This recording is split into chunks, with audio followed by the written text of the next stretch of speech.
In this lesson, we take a look at adding up to 20. We've got a number of stars and some more stars. Let's count them. 1, 2, 3, 4, 5, 6, 7, 8. So our first group, we've got 8 stars. And let's write plus. Then we've got 1, 2, 3. So altogether, we've got 8 plus 3. What does that equal? Well, again, from the start. 1, 2, 3, 4, 5, 6, 7, 8, 9, 10, 11. So it equals 11. Sometimes we'll just have the number sentence, 7 plus 9. You might already know the answer. That's great if you do. If not, we can use some objects to help us out.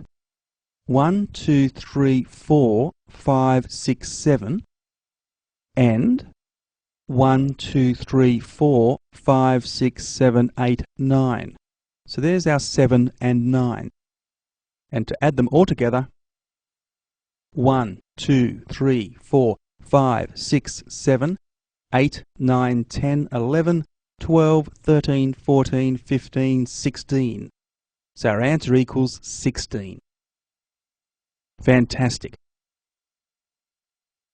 Now, another way of doing this sort of thing is to come up with a few boxes. Each of those grids can fit 5 dots in. 5, 10, 15, 20. Quite useful. How many dots? Well, rather than count them up 1, 2, 3, etc., we can count 5, 10, and 2 more makes 12. How many we got here? Well, 5 and 3 is 8. What about now?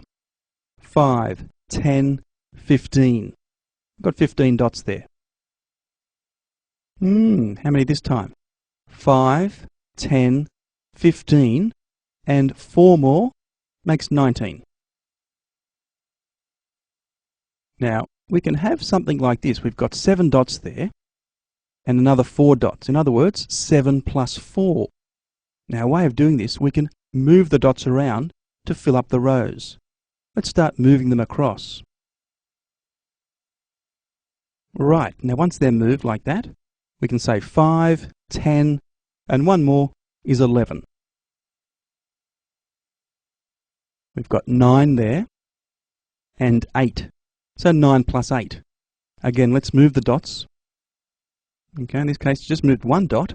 So we've got 5, 10, 15, and 2 more is 17. Now here we've got 4 and 8. So 4 plus 8. Well, there's a few ways we can move the dots around. Here's one of the ways. We can move it across this way.